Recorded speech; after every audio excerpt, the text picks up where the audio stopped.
शासन व्यवस्था के निर्दयी एवं कठोर अन्याय को एक तरफ रखते हुए मेरा अपना तजुर्बा भी कुछ कम दुखदायी नहीं है। अब मैं इससे ज्यादा झूठे दिखावे और असत्य के बोझ को अपनी अंतरात्मा पर नहीं लाद सकता। ये शब्द मेरे नहीं है, ये शब्द है जोगेंद्रनाथ मंडल के, जो उन्होंने पाकिस्तान के प्रधानमंत्री को इस्तीफा सौंपते हुए लिखे थे। ये उस व्यक्ति की पीड़ा थी जिसने दलित मुस्लिम एकता के सपने में अपना सर्वस्व झोंक दिया था, लेकिन बदले में क्या मिला? विश्वासघात। आज इतिहास खुद को दोहरा रहा है। आज बांग्लादेश उसी सुलगते हुए सवाल के केंद्र में है। कल दोपहर ढाका के विजयनगर में 3 गोलियां चलती है और एक तथाकथित क्रांति का पोस्टर बॉय शरीफ उस्मान हादी मिट्टी में मिल जाता है। लेकिन इस हत्या के बाद जो हुआ उसने पूरी दुनिया को हिलाकर रख दिया है।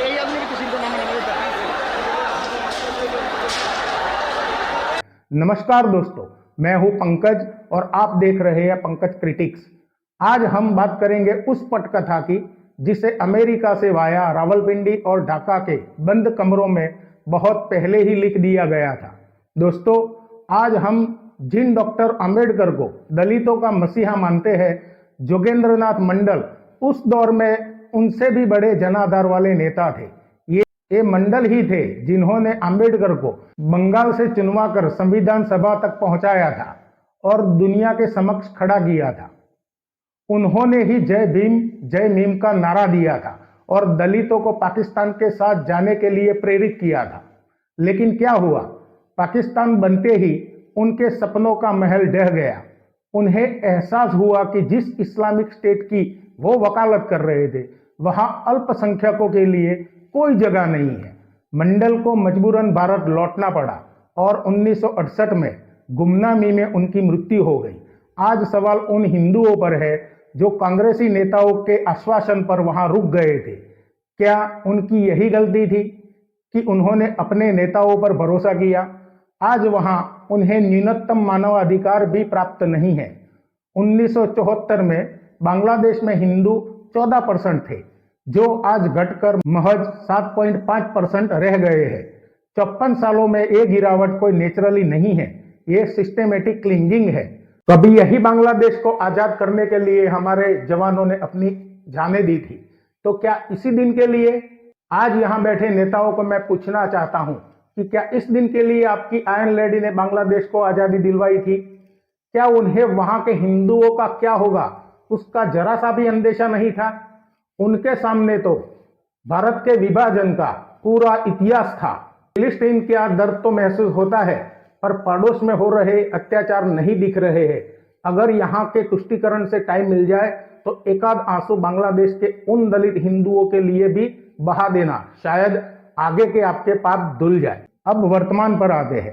कहने को तो ये क्रांति है, पर कोई क्रांति इतनी बेरहम हो सकती है क्या, जो अपने ही नायकों को निगलने लगे और उस क्रांति की आड़ में एक पूरे समुदाय के अस्तित्व को मिटाने की साजिश रची जा सकती है? कल दोपहर ढाका के विजयनगर में शरीफ उस्मान हादी, जो कहने से तो एक स्टूडेंट लीडर था, जिसने धार्मिक उन्माद और जिहाद से अमेरिका जैसी बदलती दुनिया के रिटायर होने जा रहे जग फौजदार के एशियाई देशों पर अपनी सत्ता, डॉलर का दबदबा और सैन्य ताकत की गौस बनाए रखने के लिए दिए गए सत्ता के झूठे वादों और बेहिसाब फंड के जरिए शेख हसीना की सत्ता को, जो बांग्लादेश को एक इकोनॉमिकल पावर बनाने के लिए मेहनत कर रही थी, उसे उखाड़ने में एडी चोटी का जोर लगा दिया था। हाँ, ये वही हादी था जो कश्मीर को पाकिस्तान का हिस्सा बताता था और बृहद बांग्लादेश का सपना देखता था। लेकिन जैसे ही शेख हसीना की सरकार गिरी, हादी शायद अपने ही आकाओं के लिए बोझ बन गया था। ये पैटर्न पहचानिए। ठीक वैसी ही है जैसे पाकिस्तान में अज्ञात हमलावर आतंकियों का सफाया कर रहे हैं। क्या ये कट्टरपंथियों की आपसी गैंगवॉर है या किसी गहरी साजिश का हिस्सा? लेकिन असली कहानी हादी की मौत नहीं है। असली कहानी वो जिहादी आग है जो इस हत्या के बाद पूरे बांग्लादेश में हिंदुओं के खिलाफ भड़क उठी है, जिसमें पाकिस्तान की आईएसआई, अमेरिका की सीआईए और हाफिज सईद का भारत विरोधी प्लान और लुप्त होते हिंदू समाज की चीखें दफन है। उस्मान की मौत का बदला निर्दोष हिंदुओं से लिया जा रहा है। एक कपड़ा मिल में काम करने वाले हिंदू युवक दीपू चंद्र दास को भीड़ ने जिंदा जला दिया। तथ्यों पर नजर डाले तो रूह कांप जाती है। जुलाई 2024 में भी ऐसे ही अनगिनत हिंदुओं को लिंच करके मौत के घाट उतार दिया गया था। हजारों हिंदू बहन बेटियों की आबरू तार तार कर दी गई थी। जब भी ऐसे मुस्लिम बहुल देशों में कोई घटना होती है तो सबसे आसान टारगेट हिंदू ही होते हैं। एक नॉर्मल क्रिकेट के मैच में भी अगर ये देश हार जाते हैं तब भी यही होता है। अरे बांग्लादेश पाकिस्तान की बात तो छोड़ो, हमारे ही देश में जहां मुस्लिम आबादी ज्यादा है वहां पर भी ऐसी वारदातें होती है। 370 हटने से पहले कश्मीर में भी यही होता था। मानो हिंदुओं का खून खून नहीं पानी है। अब हाडी की और उसकी हत्या की पैटर्न देखिए। दोपहर की नमाज के बाद मोटरसाइकिल पर हमलावर आते हैं, सिर में गोलियां मारते हैं और गायब हो जाते हैं।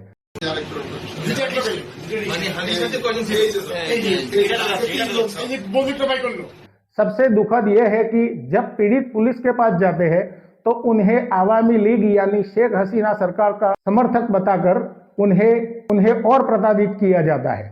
दुर्गा पूजा की तैयारियों को रोका जा रहा है और बांग्लादेश में हमारे प्राचीन 7 ऐतिहासिक शक्तिपीठ जैसे जेसोरेश्वरी, भवानी और महालक्ष्मी शक्तिपीठ भी इन कट्टरपंथियों के निशाने पर है, जो करोड़ों हिंदुओं की आस्था का केंद्र है।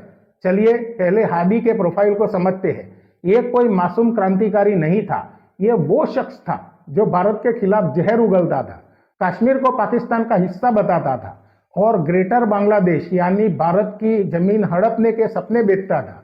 विडंबना देखिए, न्यूयॉर्क टाइम्स जैसे इंटरनेशनल मीडिया इसे धार्मिक असहिष्णुता कहकर हल्का बनाने की कोशिश करते हैं, जबकि ये सीधा सीधा नरसंहार है।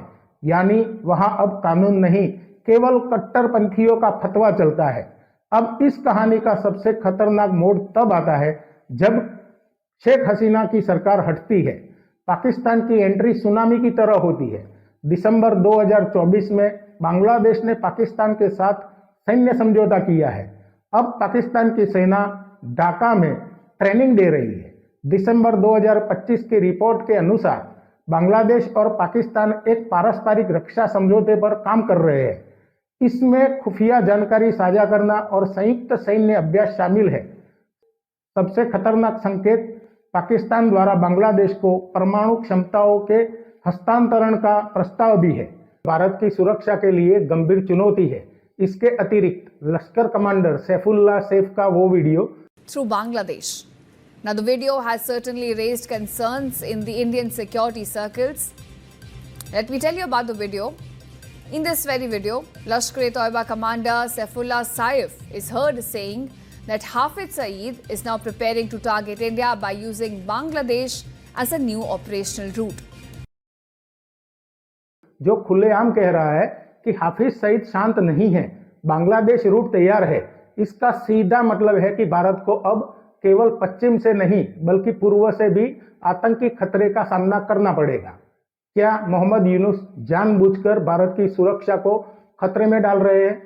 लश्कर-ए-तोयबा के कमांडर सैफुल्लाह सैफ के वीडियो से पता चलता है कि हाफिज सईद अब बांग्लादेश को भारत के खिलाफ एक नए लॉन्च पैड के रूप में इस्तेमाल करने की योजना बना रहा है। पाकिस्तान वर्तमान में अपने इतिहास के सबसे कठिन दौर से गुजर रहा है। देश की 45% से अधिक जनसंख्या गरीबी रेखा के नीचे है और विदेशी मुद्रा भंडार मात्र कुछ हफ्तों के आयात के लायक बचा है। इस आर्थिक बदहाली से जनता का ध्यान भटकाने के लिए वहां का सैन्य नेतृत्व एक बार फिर कट्टरपंथ का सहारा ले रहा है। अप्रैल 2025 में पाकिस्तान के सेना प्रमुख जनरल आसिम मुनीर, जिन्हें बाद में फील्ड मार्शल बनाया गया है, वो टू नेशन थियरी को फिर से जीवित करने का प्रयास कर रहे हैं। उन्होंने तर्क दिया है कि भारत और पाकिस्तान कभी एक राष्ट्र नहीं हो सकते क्योंकि उनकी संस्कृति, परंपराएं और धर्म पूरी तरह अलग है। मुनीर का यह बयान केवल विचारधारा तक सीमित नहीं था, बल्कि इसका सीधा उद्देश्य विदेशों में बसे पाकिस्तानियों की धार्मिक भावनाओं को भड़काकर निवेश और रेमिटेंस प्राप्त करना है, ताकि डूबती अर्थव्यवस्था को बचाया जा सके।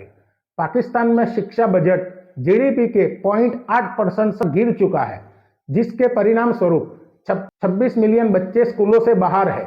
इस गैप को हाफिज सईद और इसके जैसे कट्टरपंथियों द्वारा संचालित 300 से अधिक मदरसों और स्कूलों के नेटवर्क से भरा जा रहा है। ये संस्थान गरीब बच्चों को आधुनिक शिक्षा और रोजगार के बजाय कट्टरपंथी सोच और मौलाना बनने की ओर धकेल रहे हैं, जिससे समाज में कट्टरपंथ की जड़ें और गहरी हो रही है। जबकि दुनिया का एक बड़ा हिस्सा कट्टरपंथ, गृह युद्ध और वैचारिक संकीर्णता की चपेट में है, भारत अपनी संवैधानिक व्यवस्था और विकास की पटरी पर अड़िग है। भारत बनाम पाकिस्तान, बांग्लादेश की यह लड़ाई केवल सीमा की नहीं है, बल्कि ये सोच की है। एक तरफ भारत वैश्विक स्तर पर अपनी आर्थिक स्थिति को मजबूत कर रहा है, वहीं दूसरी ओर हाफिज सईद, आसिम मुनीर और उस्मान हादी जैसे लोग अपने देशों को वैचारिक प्रतिगमन की ओर धकेल रहे हैं। भारत ने भी कड़ा रुख अपनाया है, वीजा सेवाएं सस्पेंड कर दी गई है। इससे सबसे ज्यादा नुकसान किसका होगा? इन लाखों बांग्लादेशियों का, जो अपनी जान बचाने के लिए भारत के हॉस्पिटलों में आते हैं। यूनुस सरकार भारत विरोध की राजनीति में अपने ही लोगों की जान से खेल रहे हैं। दोस्तों, निष्कर्ष ये है कि बांग्लादेश इस वक्त एक मौत का जाल बन चुका है। शरीफ उस्मान हादी की मौत उस कट्टरपंथी आग को हवा दी है जो पूरे दक्षिण एशिया को झुलसा सकती है। मोहम्मद यूनुस चुनाव टालने के लिए भारत विरोध का कार्ड खेल रहे हैं, लेकिन ये आग उन्हें भी नहीं छोड़ेगी। मेरा सवाल सीधा है, कब तक भारत के पड़ोसी मुल्क हमारी पीठ में छुरा घोंपते रहेंगे और कब तक वहां के अल्पसंख्यकों को अपनी ही जमीन पर पराया समझा जाएगा? अगर आपको ये विश्लेषण पसंद आया तो इसे शेयर करिए, ताकि सच उन लोगों तक पहुंचे जो आंखें मूंद कर बैठे हैं। चैनल को सब्सक्राइब करिए और कमेंट में बताइए कि क्या भारत को बांग्लादेश पर और ज्यादा सख्त होना चाहिए। मैं हूं पंकज, मिलूंगा आपसे अगले वीडियो में। धन्यवाद।